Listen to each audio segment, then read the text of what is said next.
আম্মা জান আয়েশা সিদ্দিকা রাদিয়াল্লাহু তাআলা আনহা, নবীজি ওনাকে মায়া করে মহব্বত করে ডাকতেন হুমায়রা। হুমায়রা মানে লালিমা, লাল সুন্দরী। নবীজি মহব্বত করে লালিমা ডাকতেন, এই লাল সুন্দরী ডাকতেন। এই আম্মা জান আয়েশা সিদ্দিকা রাদিয়াল্লাহু তাআলা আনহা, ওনার বর্ণনা আবু দাউদ শরীফের 4755 নম্বর হাদিস। জাকারাতিন নার, আম্মা জান জাহান্নামের কথা মনে পড়ছে, আগুনের কথা মনে পড়ছে। ফাবাকাত, কান্না শুরু করছে নবীজির সামনে। চিন্তা করেন, নবীজির সামনে তার উম্মত জাহান্নামের কথা মনে করে কান্না শুরু করে দিচ্ছে। আমরা উম্মত হিসেবে বিবেচনা করি, এখন বিবি পরে, উম্মত আগে দেখে। উম্মত, একজন উম্মত। নবীজি বললেন, মায়ুব কি কান্না করো কেন তুমি? আরে কান্না তো আমি করি, আমি না কান্না করি, তুমি কান্না করো কেন? আম্মা জান আয়েশা সিদ্দিকা বলে, জাকারাতুন নার, হুজুর আমার আগুনের কথা মনে পড়ছে তাই কান্না করি। আল্লাহর নবীকে আম্মা জান আয়েশা বললেন, হাল তাযকুরুনা আহলিকুম ইয়াউমাল কিয়ামা, হুজুর আপনার পরিবারকে কি আপনি কিয়ামতের ময়দানে মনে রাখবেন? আল্লাহর নবী জবাব দিলেন, আয়েশা আম্মা ফি মাসালাসি মাওয়াতিন, 3 জায়গায় লা ইয়াজকুরু আহাদুন আহাদা, কেউ কাউকে স্মরণ করবে না। 3 জায়গায় কেউ কাউকে মনে করবে না। আমার যে সুপারিশের কথা শোনো, এই 3 জায়গায় আল্লাহ অনুমতি দিলে আমি সুপারিশ করব, কিন্তু কেউ কাউকে মনে রাখবে না। মনে রাখবা, 1 নাম্বার ইনদাল মিজান, মিজানের পাল্লা যেই জায়গায় আমলনামা ওজন দেওয়া হবে, ওই জায়গায় কেউ কাউকে মনে রাখবে না। হাত্তা ইয়ালামা আয়াখিফা মিজানুহু আম ইয়াসকুল, তার মিজানের পাল্লা কি ভারী হয় না হালকা হয়, এটা জানার আগ পর্যন্ত কেউ কাউকে মনে করবে না। 2 নাম্বার ইনদাল কিতাব, আমলনামা যখন আল্লাহ দিবে পড়ার জন্য, ওই বান্দা আমলনামা পড়ার পর ওই বান্দার আমলনামা যতক্ষণ না জানা না যাবে, আফি ইয়ামিনিহি, ডান হাতে দেওয়া হলো, আউফি শিমালিহি, নাকি বাম হাতে দেওয়া হলো, আমিন ওয়ারাই যহরিহি, নাকি আমলনামা পিছনে ফালায়া দেওয়া হলো, এটা জানার আগ পর্যন্ত কেউ কাউকে মনে রাখবে না। 3 নাম্বার ইনদাস সিরাত, ইজা উদিআ বাইনা যহরাই জাহান্নাম, পুলসিরাতটা যখন জাহান্নামের উপরে বসানো হবে, ওই সময়ও কেউ কাউকে মনে রাখবে না। আম্মা জান আয়েশার কান্না বেড়ে যায়। মুসলমান, নবীর বিবি আম্মা জান আয়েশাকে আল্লাহর নবী বললেন, 3 জায়গায় কেউ কাউকে মনে রাখবে না। আল্লাহ যদি অনুমতি না দেয়, সুপারিশ করার কোনো ক্ষমতা নাই, তাহলে চিন্তা করেন, আম্মা জান এই চিন্তায় কান্না করে, সর্বনাশ, কি হবে কি হবে, আমাদের কি পরিমাণ কান্না করা প্রয়োজন। ওই 3 জায়গায় আমাদের যাওয়া লাগবে কি লাগবে না? মিজানের সামনেও যেতে হবে, আমলনামার সামনেও দাঁড়াতে হবে, পুলসিরাতের সামনেও দাঁড়াতে হবে। তাই বড় ভয়ঙ্কর অবস্থা হবে। কিন্তু এজন্য আল্লাহর কাছে দুনিয়া থেকে মঞ্জুর করিয়ে নেওয়া, আল্লাহ মিজানের সামনে, আল্লাহ আমলনামার সামনে, পুলসিরাতের সামনে তোমার রহমতের চাদরে ঢেকে আমাদেরকে পার করে জান্নাতবাসী করে দেবে দুনিয়া থেকে। প্রিয় মুসলমান ভাইয়ারা, কি হচ্ছে পৃথিবীতে কিছুই বুঝতেছি না, মাথা কাজ করতেছে না। এখন কোন দিকে যাচ্ছি আমরা, কি হচ্ছে, কি হতে পারে সামনে, কিছুই বুঝতেছি না। এক হাদিস পরে আমি তো চিন্তা করতেছি, পেরেশান হয়ে গেছি। নবী এক হাদিসে বলছে, বর্তমান ফিতনা তোমাদের কাছে মনে হবে এটা সবচাইতে বড়। মনে রাখবা, বর্তমান ফিতনা ভবিষ্যৎ ফিতনা থেকে ছোট, ভবিষ্যতে যেটা আসবে সেটা হবে বড়। আল্লাহ জানে কালকে কোনটা আসবে, পরের দিন কোনটা আসবে। আপনি নিশ্চিত থাকেন, আজকেরটা কালকের চাইতে ছোট, কালকেরটা পরশুর চাইতে ছোট, পরশুরটা পরের দিনের চাইতে ছোট হবে। পরে যতদিন যাবে বড় হতেই থাকবে, কম হবে না। এই জন্য ইমানের উপর থাকার জন্য খুব বেশি বেশি দোয়া করতে হবে যে আল্লাহ, এই ভয়ঙ্কর জামানায় আছি, আল্লাহ আল্লাহ তুমি আপন রহমতের চাদরে যদি না রাখো, তাহলে আমি পদস্খলন ঘটে যেতে পারে, আমি ইমান থেকে বিচ্যুত হয়ে যেতে পারি। আল্লাহ তুমি আপন রহমতে আমাকে মসজিদে আনতেছো, আল্লাহ প্রতিদিন আমাকে 5 ওয়াক্ত তুমি তো দয়া করে মসজিদে আনো। আল্লাহ তোমার কাছে ভিক্ষা চাইতেছি, আল্লাহ মেহেরবানি করে যত ভয়ঙ্কর মুসিবত আর ফিতনা সামনে আসতেছে, আল্লাহ ওই কঠিন মুহূর্তেও তুমি মায়া করে ইমানের উপর অচল থাকার তৌফিক দান করো। এই দোয়া করা প্রিয় মুসলমান ভাইয়ারা, এই জন্য খুব বেশি বেশি হেদায়েতের দোয়া করা, কান্না করা। আল্লাহ জানে যে কালকে কি হয়, পরশু কি হবে, কারণ নবীজি বলেই দিয়েছে যেগুলো আসবে ভয়ঙ্কর হবে, যেগুলো আসবে। আম্মা জান আয়েশা সিদ্দিকা রাদিয়াল্লাহু তাআলা আনহা কানলেন। প্রিয় মা বোনেরা, আপনারা একটু কান্না করার চেষ্টা করেন, আপনারা একটু কান্না করার চেষ্টা করেন, হাত উঠান, আল্লাহর দরবারে কান্না করেন। ফাতেমা রাদিয়াল্লাহু তাআলা আনহা, নবীজির মেয়ে।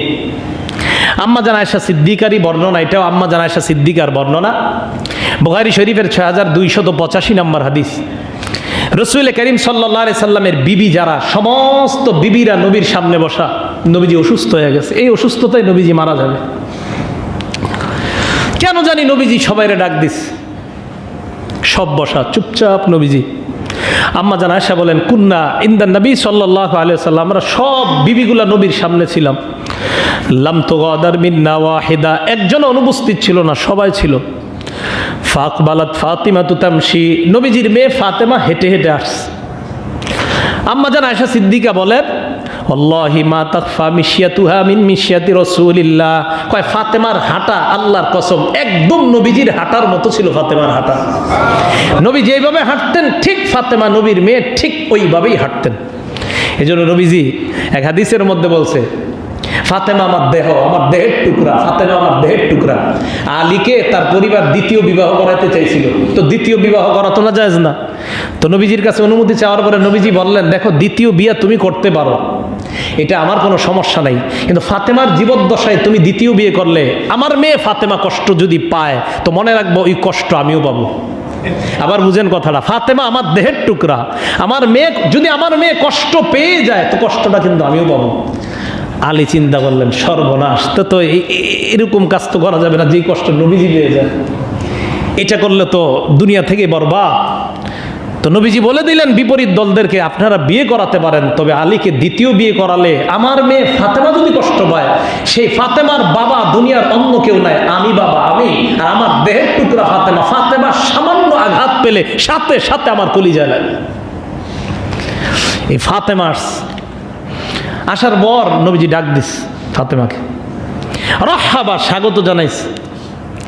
স্বাগত জানায় একদম পাশে নিয়ে বসাইছে। আম্মা জান আয়েশা বলেন, আজ লাসা আন ইয়ামিনিহি আও আন শিমালিহি, ডানে বসাইছে অথবা বামে বসাইছে, আমার মনে নাই। আম্মা জান বললেন, আমার মনে নাই কি ডান পাশে বসাইছে না বাম পাশে। তো বসানোর পর সার রহা, কানে কানে কি জানি বললেন। ফাবাকাত ফাতিমা বুকা আন শাদীদা, ফাতেমা কান্না শুরু করে দিলেন। ফালাম্মা রাআ হুজনাহা, আল্লাহর নবী তাকায় দেখলেন কলিজার টুকরা কান্না করে, নবী নিজেও সহ্য করতে পারে না ফাতেমার কান্না। এবার নবী দ্বিতীয়বার ডাক দিয়ে সার রহাসানিয়া, দ্বিতীয়বার কি জানে কানে কানে বললেন। ফাইদা হিয়া তাদহাক, আম্মা জান আয়েশা বলেন, এবার তাকায় দেখি ফাতেমা হাসা শুরু করে দেয়। প্রথমবার কি জানি বললেন কাঁদস, আবার বললেন হাস। আম্মা জান আয়েশা বলেন, ফাকুলতু লাহা আনা মিন বাইনি নিসাইহি খাসসাকি রাসূলুল্লাহ সাল্লাল্লাহু আলাইহি ওয়াসাল্লাম বিসিররি মিন বাইনিনা, আমি ফাতেমাকে বললাম, ফাতেমা বিশেষভাবে কানে কানে নবী তোমাকে কি বললেন, ওয়ান্তা তাবকিনা, তুমি কান্না শুরু করলা। ফালাম্মা কামা রাসূলুল্লাহ সাল্লাল্লাহু আলাইহি ওয়াসাল্লাম, আল্লাহর নবী যখন আমাদের থেকে একটু বিদায় নিলেন, আমরা বিবিরা যখন আলাদা হলাম, ফাতেমার কাছে আমি প্রশ্ন করলাম, ফাতেমা নবী তোমাকে কানে কানে কি বললেন? আজীব দৃশ্য দেখলাম, একবার কিছু বলার পর তুমি কান্না করলা, আবার বলার পর তুমি হাসলা। ফাতেমা রাদিয়াল্লাহু তাআলা আনহা জবাব দেয়, আম্মা জান আয়েশাকে বলে, লা উফশি আলা রাসূলিল্লাহি সিররাহু, আমার বাবা দুনিয়ায় থাকতে আমি এটা প্রকাশ করব না। ফালাম্মা তুওফিয়া, আল্লাহর নবী যখন বিদায় নিলেন, হযরতে আয়েশার মনে আছে ফাতেমা নবীর জীবদ্দশায় একটা কথা গোপন করেছে, ওই কথাটা জানতে হবে। হযরতে ফাতেমাকে আয়েশা বললেন, ফাতেমা আযামতু আলাইকি বিমালি আলাইকি মিনাল হক, আমার তো একটা হক আছে তোমাকে কিছু জিজ্ঞাসা করার, মনে আছে নি নবীর জীবদ্দশায় তোমাকে প্রশ্ন করেছিলাম, কানে কানে কি বলেছিলেন, তুমি জবাব দাও নাই, অন্তত আজকে তুমি জবাবটা দাও। ফাতেমা বললেন, হ্যাঁ এখন জবাব দেওয়া যায়। আব্বা আমাকে প্রথমে ডাকলেন, ডাকার পর কানে কানে আমাকে বললেন, ফাতেমা জিব্রাইল প্রতি বছর আমার কাছে আসে, আসার পর কোরআন তাকে একবার আমি পুরা কোরআনটা শোনাই, আর একবার জিব্রাইল আমাকে শোনায়। আল্লাহর নবী বলে, ফাতেমা এইবার জিব্রাইল আমার কাছে আসছে, পুরা কোরআনটা এইবার জিব্রাইল আমাকে 2বার শোনাইছে। আমিও 2 বার শোনাইছি। আল্লাহর নবী বলেন, লা আরাল আজালা ইল্লা কদ ইকতারাবা, আমার মনে হয় সময় আর বেশি নাই, আমি এই অসুস্থতায় দুনিয়া থেকে বিদায় নিব। আম্মা জান আয়েশাকে ফাতেমা বলেন, তাই আমি কান্না শুরু করে দিলাম। আব্বা আমাকে ডাকলেন, ডাকার পর বললেন, ফাতেমা আলা তারদাইনা আন তাকুনি নিসা আহলিল জান্নাহ আও সাইয়্যিদাতা নিসাই আহলিল জান্নাহ। এ ফাতেমা, তুমি কি এটা সন্তুষ্ট হও না? আল্লাহ পাক রব্বুল আলামিন তোমাকে এমন মর্যাদা দান করেছেন, দুনিয়ায় সকল মুমিন নারীদের সর্দারও তুমি, শুধু তাই নয়, জান্নাতের মধ্যেও সব রমণীদের সর্দার আল্লাহ তোমাকে বানাবেন। এটা হলো বুখারীর এই বর্ণনা 3626 নাম্বার বর্ণনায় ফাতেমা বলে, আম্মা জান আল্লাহর নবী প্রথমে আমাকে বলার পর আমি কানলাম, এরপর আব্বা কানে কানে আমাকে বললেন, ফাতেমা তুমি চিন্তা করবা না, আমি মারা যাওয়ার পর আমার পরিবারের পক্ষ থেকে সর্বপ্রথম যে আমার সাথে মিলিত হবে অন্য কেউ নয়, সেটা তুমি। এর মানে আমি দুনিয়া থেকে চলে যাওয়ার পর খুব তাড়াতাড়ি তুমি দুনিয়া থেকে বিদায় নিবা। ফাতেমা বলেন, আম্মা জান বাবা যখন আমাকে এটা বললেন তাই আমি হাসলাম, কারণ আর বেশি দিন বাকি নাই, আমি তাড়াতাড়ি আমার আব্বার সাথে জান্নাতে সাক্ষাৎ করব। তো নবীজি কানে কানে বললেন কি, প্রথমে বললেন আমি বিদায় নিব, এরপর বললেন চিন্তা করবা না, আমি দুনিয়া থেকে বিদায় নেওয়ার পর আমার পরিবারের পক্ষ থেকে তুমি সর্বপ্রথম মিলিত হবা। ফাতেমা বেশি দিন বেঁচে ছিলেন না, 5-6 মাসের মাথায় ফাতেমা দুনিয়া থেকে বিদায় নিয়েছিলেন। তো রাসূল করিম সাল্লাল্লাহু আলাইহি ওয়াসাল্লামের মেয়ে ফাতেমা বাবার কথা শুনেই হঠাৎ কান্না করা শুরু করে দিলেন। আমি আপনাদেরকে বারবার যেটা বোঝাতে যাচ্ছি যে হঠাৎ চোখের পানি এসে যাওয়াটা একদম সরাসরি আল্লাহর রহমত, এটা আল্লাহর নেয়ামত, এটা যে কোনো সময় হয়ে যেতে পারে, মুনাজাতেও হতে পারে, মুনাজাতের বাহিরেও আপনার হতে পারে। হঠাৎ আপনার অজান্তে কিছু একটা শোনার পর, আল্লাহর কথা বা রাসূলের কথা শোনার পর আপনার অজান্তে চোখের পানি চলে আসতে পারে। তো এই পানিটা আল্লাহর পক্ষ থেকে নেয়ামত, আর এটাই হবে আপনার জান্নাতে যাওয়ার কারণ। রাসূল করিম সাল্লাল্লাহু আলাইহি সাল্লামের সাহাবা আব্দুল্লাহ ইবনে ওমর রাদিয়াল্লাহু তাআলা আনহুর বর্ণনা, বুখারীর 1304 নম্বর হাদিস। আব্দুল্লাহ ইবনে ওমর রাদিয়াল্লাহু তাআলা আনহু বর্ণনা করেন, নবীজির সাহাবা সাদ ইবনে উবাদা অসুস্থ হয়েছে। তো নবীজি তাকে দেখতে আসলেন, ওনার সাথে আরো 3 জন সাহাবা আসছে। নবীজি তাকে দেখতে আসলেন, তার সাথে আরো 3 জন আসছে, বড় বড় সাহাবা। তো নবীজি আসলেন, একজন আব্দুর রহমান ইবনে আউফ, আরেকজন সাদ ইবনে আবি ওয়াক্কাস, আরেকজন আব্দুল্লাহ ইবনে মাসউদ রাদিয়াল্লাহু তাআলা আনহুম। তো এই 3 জন আসলেন নবীজির সাথে। সাদ ইবনে ওবাদার তাকে দেখতে আইসা, তো নবীজি সাল্লাল্লাহু আলাইহি সাল্লাম যখন তাকে দেখতে আসলেন, ঘরের মধ্যে ঢুকলেন, ওয়াজাদাহু ফি গাশিয়াতি আহলিহি, দেখলেন পরিবারের সবাই তাকে ঢেকে রাখছে। তো নবীজি মনে করলেন মনে হয় মারা গেছে। তো নবীজি বললেন, কদ কযা, মারা গেছে সাদ? তারা জবাব দিল, না হুজুর মারা যায় না এখনো। ফাবাকা, নবীজির চোখ দিয়ে অটোমেটিক পানি পড়া শুরু হয়ে গেছে। ফালাম্মা রাআল কওমু বুকাআন নবী, সবাই যখন নবীজির কান্না দেখলো, আপনি চিন্তা করেন নবীজি যদি আপনাদের সামনে কাঁদতো, তা আমরা যারা থাকতাম অবশ্যই আমাদের চোখ দিয়ে অটোমেটিকই পানি আসতো, নবীজি কাঁদতেছে। এরকম আপনারা দেখবেন বড় বড় আল্লাহ ওয়ালাদের দরবারে যখন যাবেন, যাদেরকে দেখতে পারতেন না আপনারা, খালি দূর থেকে খালি গীবত শিকায়াত করতেন, ওই আল্লাহ ওয়ালাদের দরবারে যান একদিন। যাওয়ার পর আপনি দেখবেন দিলের হালাতও পরিবর্তন হচ্ছে, আপনার চোখ দিয়েও পানি বের হচ্ছে। উনি তো জোর করে বের করে না, এটা আল্লাহ দিয়ে দিচ্ছে। আপনার ধারণা পাল্টাবে, আপনার মানসিকতা পাল্টাবে, আপনার আগের অবস্থা পরিবর্তন হবে, নতুন জীবন আপনি লাভ করবেন।